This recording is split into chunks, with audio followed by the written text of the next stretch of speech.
Abra comigo a palavra do Senhor, o livro de 1 Pedro, capítulo 5, versículo 8.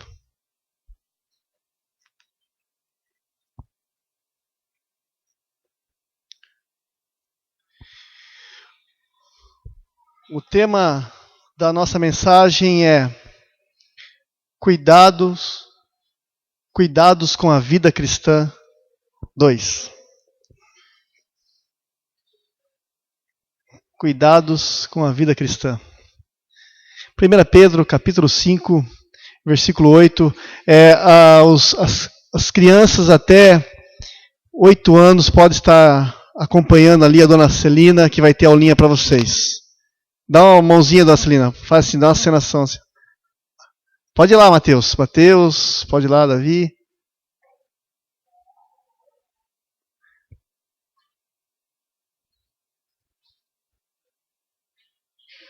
Primeira Pedro, capítulo 5, versículo 8. Amém? Todos acharam, irmãos? Mesmo assentado, mas com reverência ao Senhor da palavra, vamos ler.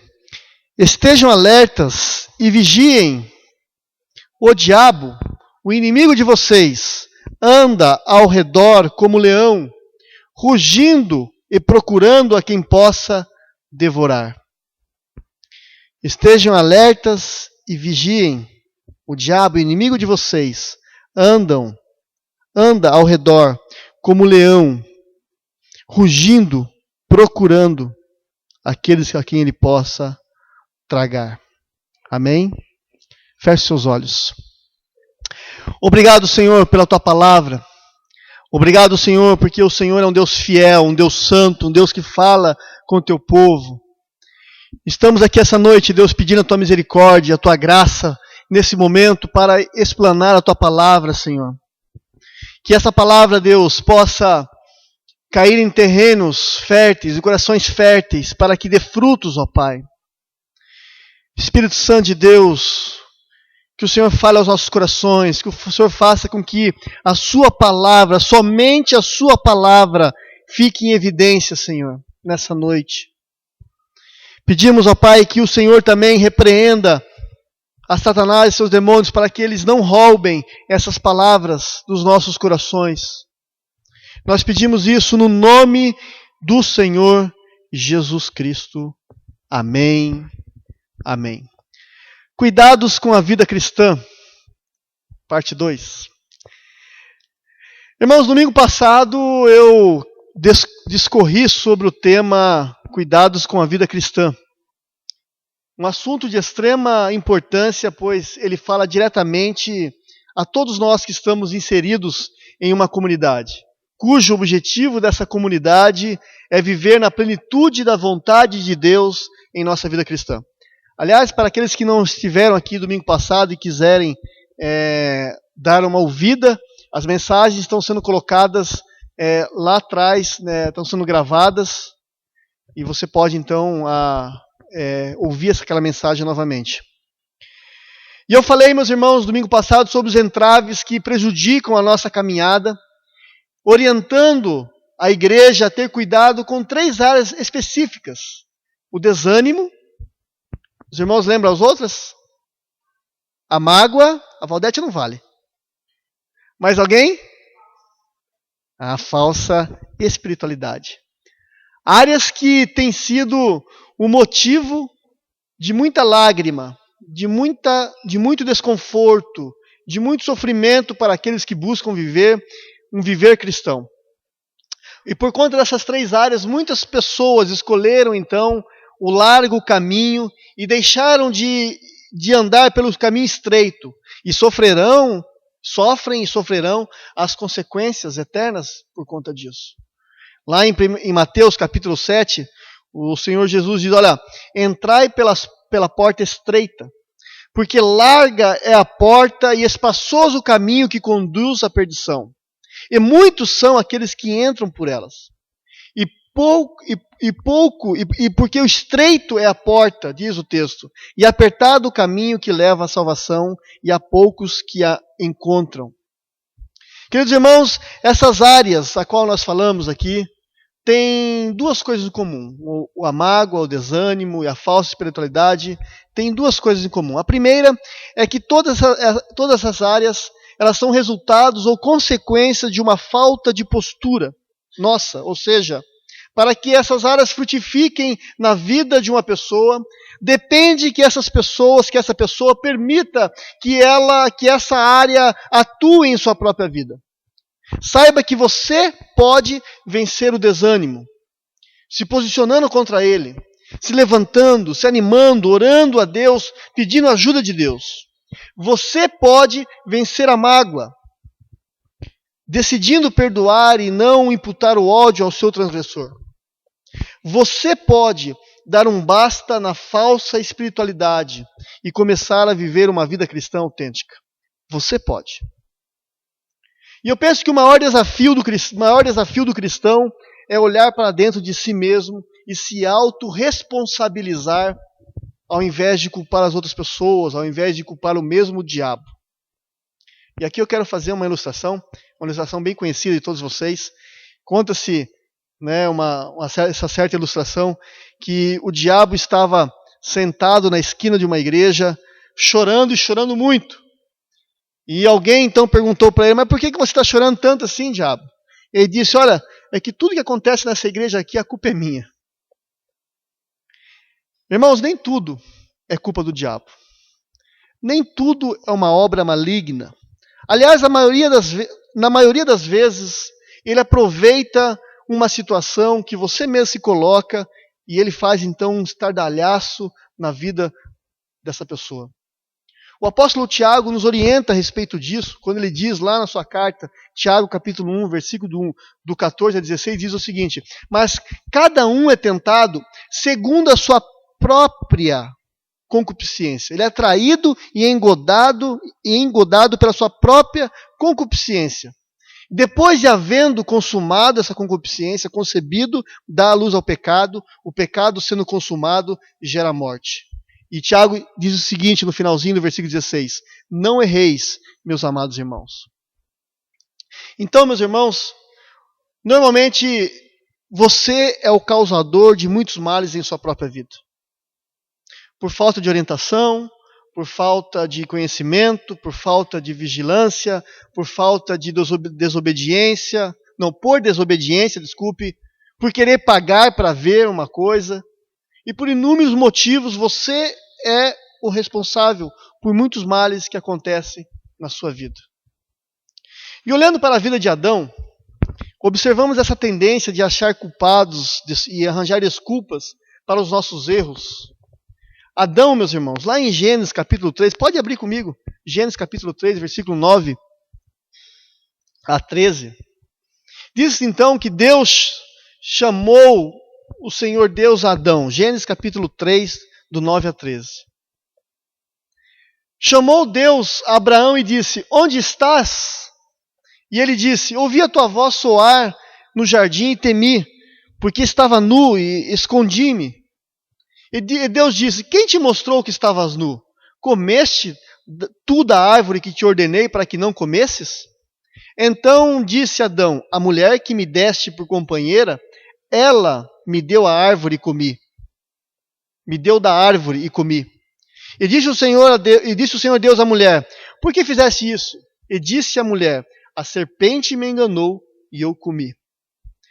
Meus irmãos, perceba que nós, seres humanos, temos a tendência de procurar sempre um bode expiatório para os nossos problemas.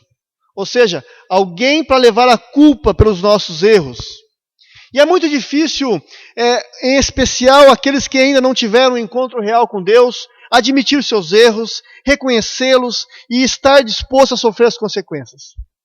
De fato, meus irmãos, é que muitos não reconhecem, não assumem a sua culpa, não mudam diante de Deus. Mas saiba que Deus tudo vê. Ele sabe o que passa no coração, Ele sabe o que está oculto. Ele conhece, nada está oculto aos seus olhos. E Deus se agrada daquelas pessoas que é sincera, admite os seus erros, daquela pessoa que está disposta a mudar, que reconhece a sua fragilidade, a sua fraqueza.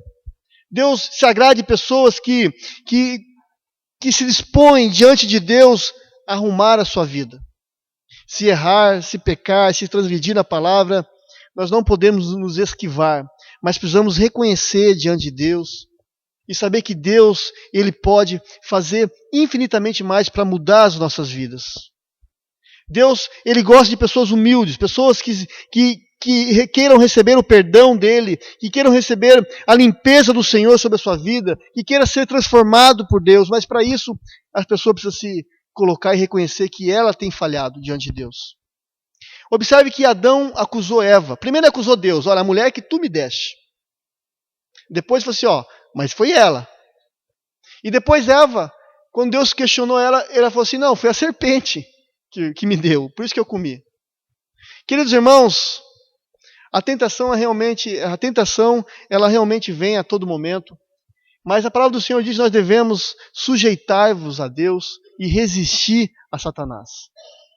E porventura, meus irmãos, se caímos um dia, se nós pecarmos e fazemos isso a todo momento, nós devemos reconhecer diante de Deus e voltar para os braços de pai, como o filho pródigo voltou para o braço do seu pai, quando estava lá morando naquela terra, longe, comendo bolotas de porco, e um insight ele teve, e disse o seguinte, olha, levantarei, irei ao meu pai, e dir-lhe-ei, pai, pequei contra o céu, pequei contra a terra, não sou digno mais de ser um dos seus filhos, trata-me como trabalhador.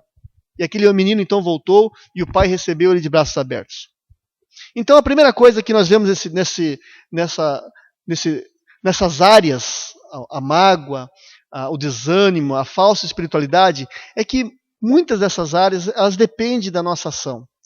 Nós podemos parar isso, nós podemos acabar com a raiz da amargura, da mágoa, do desânimo, nós podemos nos posicionar contra a falsa espiritualidade. Existe uma ação humana. A segunda coisa que elas têm em comum, meus irmãos, é que todas essas três áreas é uma ação satânica. Mas pastor, eu não estou entendendo nada.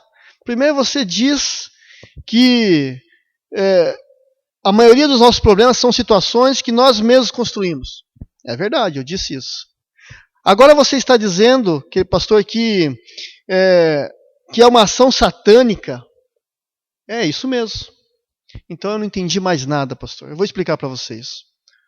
O fato, queridos irmãos, de você ser o responsável por muitas situações ruins em sua vida, não anula uma verdade extremamente importante, que é a existência do diabo e dos seus demônios, os quais têm como por objetivo principal destruir a sua vida.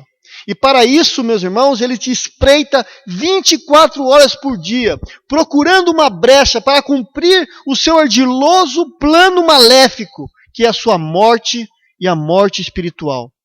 Aliás, essa é a pior morte que o ser humano pode sofrer, a morte espiritual. Por isso que o texto de 1 Pedro diz, olha, sede sóbrios, vigiai, porque o vosso adversário, ele está ao derredor, bramando como leão, buscando a quem ele possa tragar. E é por isso que nessa série de sermão, Cuidados com a Vida Cristã, a qual foi iniciado no domingo passado, que hoje eu quero falar sobre a ação satânica. Eu sei que não é muito falado sobre isso em nossas igrejas, mas foi por isso também que eu iniciei esse texto desmistificando esse tema, trazendo a sua consciência para a sua compreensão, que dentro desse importante assunto existe ação humana, a tua, que é da tua responsabilidade. Entretanto, o inimigo das nossas almas, ele está aí, e nós precisamos resisti-lo. Resistir ao diabo, e ele fugirá de vós. E apesar de Satanás, queridos irmãos, ter já sido derrotado pelo Senhor Jesus, e a sua derrota foi lançada à nossa conta, ele já foi vencido na cruz, ele ainda tem condições de oprimir o ser humano. Perceba, eu estou falando oprimir, não possuir. Ele oprime o ser humano, mas mesmo que esse tenha nascido de novo. E é certo que quem aceita Jesus como Senhor e Salvador da sua vida tem poder, recebe o poder de se tornar filho de Deus e passa a ter direitos, passa a ter privilégios. Mas enquanto estivermos aqui nessa terra, nesse mundo, ainda seremos suscetíveis às tentações do maligno. Porque o mundo jaz do maligno, ele é o Deus desse século, e ele tem cegado o entendimento de muitos. A tentação na Bíblia tem o sentido de colocar uma pessoa à prova, submetê-la a um árduo e espinhoso teste, com o objetivo de mostrar a sua fraqueza, induzindo essa pessoa a um procedimento negativo. A Bíblia apresenta Satanás como tentador, ou seja, como aquele que sabe usar como ninguém mais as circunstâncias existenciais para induzir a pessoa a concretizar os seus objetivos maléficos. A maior intenção do diabo, meus irmãos, não é, na verdade, nos fazer pecar. Isso é apenas o resultado. A maior intenção de Satanás é sim criar em nós uma sensação de ausência, de distanciamento de Deus. O Senhor Jesus, quando estava falando lá em Mateus capítulo 6, versículo 13, ele estava ensinando as pessoas a orar. Ele diz lá no finalzinho da oração: e não nos induza à tentação, mas nos livras do mal. Pois teu reino, o poder e a glória para todo sempre. O termo tentação, meus irmãos, ele tem um sentido de ação satânica, para nos fazer errar, para nos fazer distanciarmos de Deus, para nos fazer pecar. E este aparece 21 vezes no Novo Testamento. Sempre tem sentido de comprovar a qualidade da pessoa, de submeter à prova ou a teste, com a intenção de induzir ao pecado, a fim de que essa pessoa se distancie de Deus. Por isso eu quero falar algumas coisas importantes, ressaltar algumas coisas importantes sobre a tentação. A primeira coisa que eu quero ressaltar é que a tentação, ela surge da nossa presunção de força.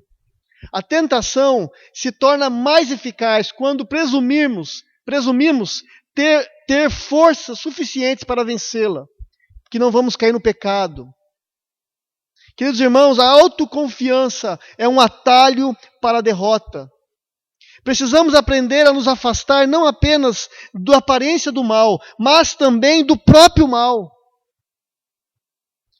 O autoconhecimento das nossas limitações, associado ao conhecimento de Deus através da sua palavra santa, nos ajuda a nos enxergarmos, a olharmos para nós e não nos deixa achar que somos fortes bastante para vencer o mal. Não nos deixa achar que somos espiritual para vencer uma tentação. É por isso, meus irmãos, que o apóstolo Paulo, escrevendo aos irmãos de Coríntios, na carta, no capítulo 10, versículo 12, ele diz: olha, aquele que está de pé, cuide para que não caia. Existe uma presunção de força que podemos suportar, que podemos vencer o mal. Você só vence com a ajuda do Espírito Santo e de Cristo. A tentação nos cega também.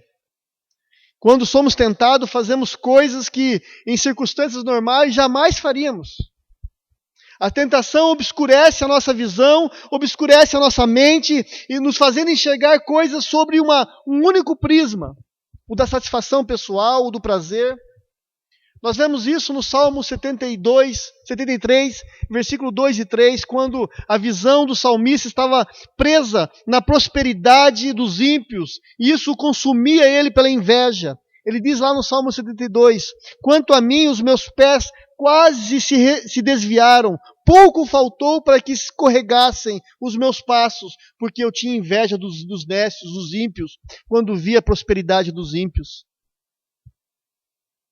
Lá em 2 Samuel, nós vemos, enquanto a visão de Davi estava fixada na beleza de Betseba, enquanto a visão de Davi estava fixada no prazer sexual, ele não enxergou a maldição que cometera contra Deus, o absurdo de que ele cometera contra Deus.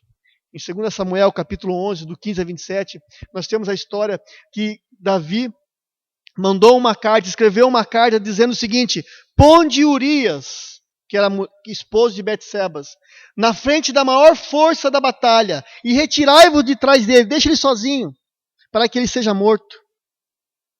E mais tarde, ouvindo, pois, a mulher de Urias que o seu marido estava morto, ela lamentou ao seu senhor, e passado o luto, então Davi mandou chamar aquela mulher, recolheu em sua casa, tomou ela por mulher, e essa mulher gerou um filho, e diz o texto: porém, essas coisas que Davi fez pareceu mal aos olhos do Senhor.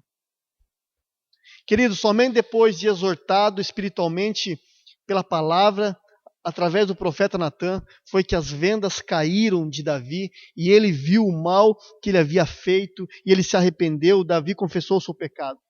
Somente a palavra de Deus nos faz recuperar a visão espiritual e nos auxilia a identificarmos as tentações, as suas consequências em nossas vidas. Vale a pena você ler em casa lá o Salmo 32, Salmo 38, Salmo 51, a qual Davi escreveu em momentos de arrependimento, após ter recobrado a sua visão espiritual daquilo que ele havia feito de mal ao Senhor. A tentação, ela nos cega. A tentação também, ela visa destruir a palavra de Deus em nós. E não seria diferente, meus irmãos. Se a palavra é que nos esclarece, a tentação, ela obscurece. Ela atua contra a palavra, contra a claridade. E nós vemos isso na parábola do semeador. Lá em Lucas capítulo 8, versículos 6 a 13, vocês conhecem a parábola. É a parábola que quando a palavra é lançada, algumas palavras caem em pedras e não frutifica, outras caem em terra e não tem raiz e aquela palavra não frutifica, outras os espinhos cobrem. Queridos irmãos, esse texto mostra claramente que na hora da tentação, as pessoas que não estão arraigadas na palavra de Deus se desviam. Porque é ela que nos tira de momentos difíceis. Quando a palavra de Deus não está enraizada em nossos corações e nós, nela, temos as nossas próprias concepções, temos as nossas próprias soluções para os problemas das nossas vidas, para os projetos das nossas vidas. Nós nos consideramos senhores dos nossos destinos. Acreditamos que os nossos métodos são melhores que os métodos de Deus. E aí caímos. A tentação nos ataca, fazendo com que a palavra de Deus deixe de ser o manual de compreensão da realidade, do direcionamento para a nossa vida. A tentação faz com que a palavra deixe de ser importante para nós. É por isso, talvez, que lá o sábio de Provérbios, capítulo 4, versículo 13, sábio Salomão, diz: olha, apega-se à instrução.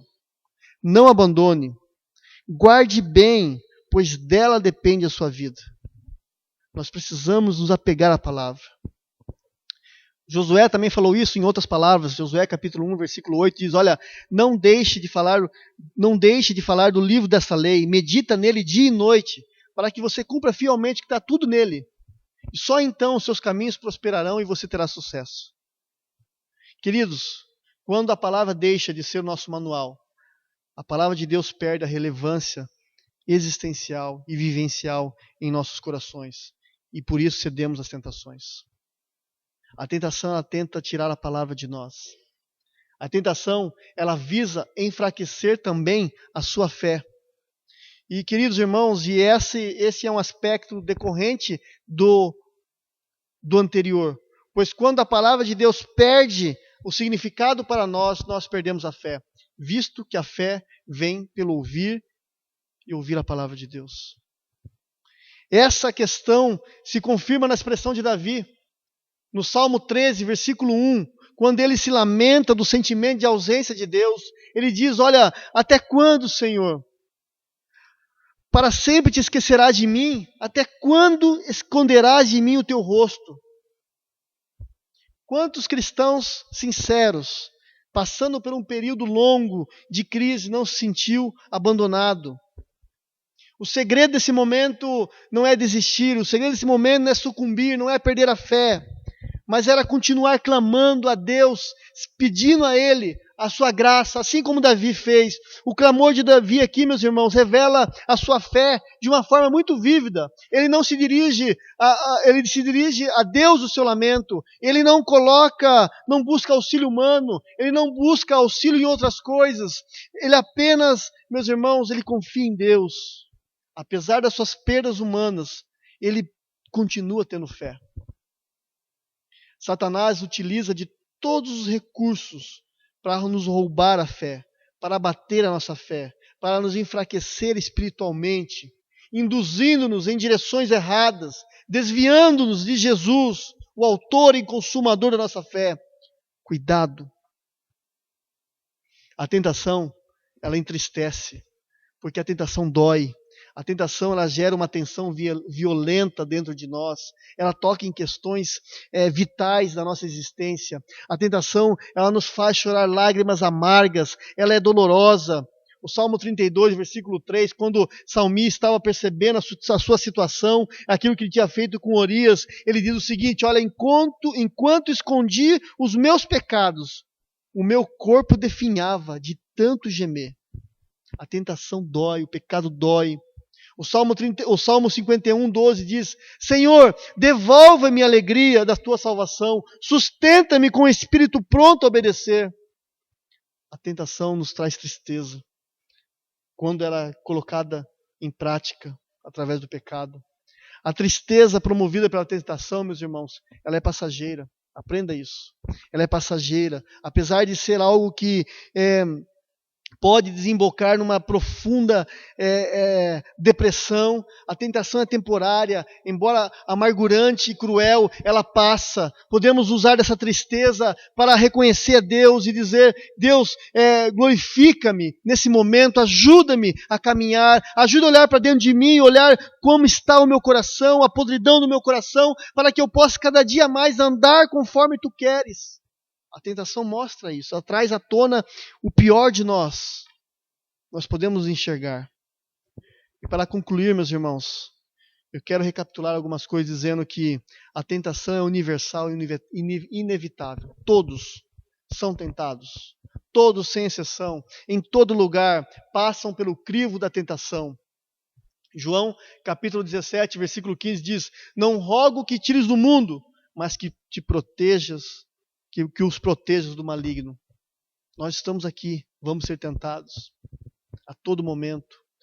Apesar de Satanás nos tentar com a intenção de nos fazer sucumbir, devemos crer que os propósitos de Deus são maiores para as nossas vidas e Deus pode nos livrar e transformar uma coisa ruim em uma coisa boa.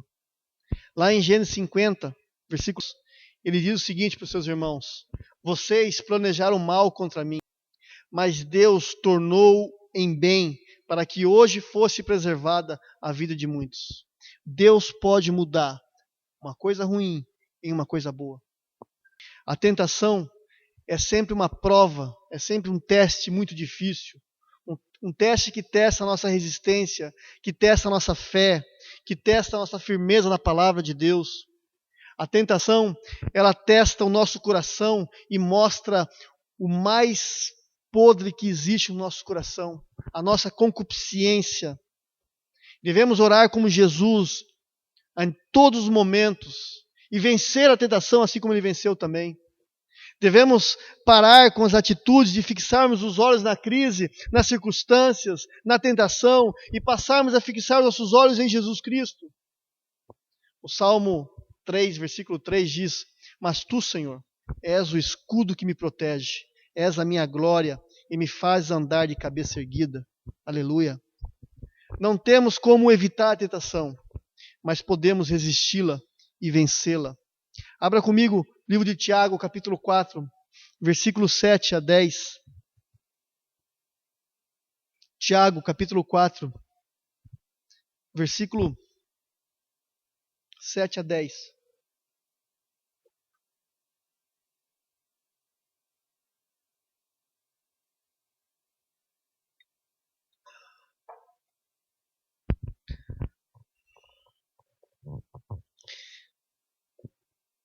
Diz assim o texto: Portanto, Sujeitai-vos a Deus e resisti ao diabo, e ele fugirá de vós. Aproxime-se de Deus, e ele se aproximará de vocês. Pecadores, diz o texto. Limpe as mãos, vocês que têm a mente dividida. Purifiquem o coração. Entristeçam-se, lamentem, chorem, troquem o riso por lamento e a alegria por tristeza. Humilhe-se diante do Senhor e Ele os exaltará. Aqui nós temos 3 verbos, meus irmãos. Sujeitai-vos, resistir e fugir, fugirá. Sujeitar-vos, segundo o dicionário Aurélio, a definição de sujeitar é subjugar, tornar obediente, dependente, conformar-se, obedecendo. A palavra de Deus é clara, e a sua aplicação também, meus irmãos, desse verbo, ele é um imperativo. Sujeitai-vos, ou seja, obedeçam, dependam, se conformem. Conforme a quem? Ninguém é menos do que a Deus. O texto nos intima, em primeiro lugar, a sermos obedientes a Deus, a andarmos em uma conformidade com sua palavra, em sermos sujeitos de uma forma integral no decorrer da nossa vida cristã. Diz o texto, resistir ao diabo. Resistir é opor-se, é não ceder à resistência, é fazer face, é defender-se, é recusar-se, é sucumbir, é não sucumbir, é sobreviver, é subsistir. No Aurélio, essa definição. Sem obedecer a Deus, sem andar em santidade e novidade de vida, sem oração, sem jejum, sem alimento sólido da palavra, sem o fruto do Espírito Santo, é impossível resistir, é impossível opor-se, é impossível fazer frente, é impossível defender-se, é impossível subsistir aos dardos inflamáveis do maligno. Obedecer a Deus e sujeitar a Ele é uma questão de sobrevivência para nós cristãos. E o último verbo, ele fugirá de vós. Aurélio, definição do Aurélio, fugir é desviar-se, retirar-se depressa, apressadamente, retirar-se em debandada, ir se afastando. Quando nós nos sujeitamos a Deus, nós somos investidos de poder, de unção, de autoridade. E aí então resistimos ao diabo, resistimos ao ladrão, ao pai da mentira, ao acusador, ao príncipe das trevas. E ele, sem ter como nos resistir, ele é obrigado a fugir. A Bíblia nos diz, meus irmãos, que procedendo dessa maneira, talvez o diabo vá fugir, talvez ele bata em retirada. Não, ele vai bater em retirada, porque a unção, a autoridade do Senhor está sobre a sua vida. Resistir ao diabo e ele fugirá de vós. Saiba, queridos irmãos, que para você estar aqui hoje, houve uma guerra e há uma guerra espiritual muito grande sobre a tua vida. A luta de anjos contra demônios, anjos guardando a sua vida, protegendo você. Porque o demônio quer colocar coisas na tua cabeça, quer fazer você desanimar, mas Deus não tem permitido. Mas nós devemos fazer a nossa parte, ler a palavra, se colocar aos pés do Senhor, orar, jejuar, pagar o preço, para que venhamos ter digna de ser chamada cristão, de sermos chamados cristãos. Que Deus nos abençoe, que Deus nos ajude a cada momento a ter cuidado com a nossa vida cristã. Amém? Feche seus olhos, vamos orar.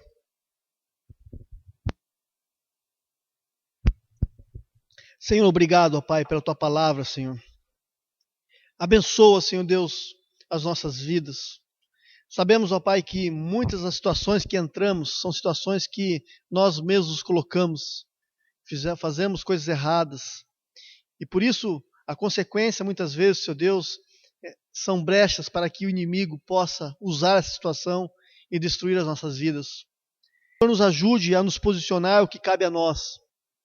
Senhor, e aquilo que cabe, Deus, a questão espiritual, pedimos que o Senhor nos dê força, nos dê autoridade, unção, para que possamos resistir ao diabo e ele olhar para nós e fugir, Deus, porque está vendo em nós o Cristo que ilumina nossas vidas, ó Pai.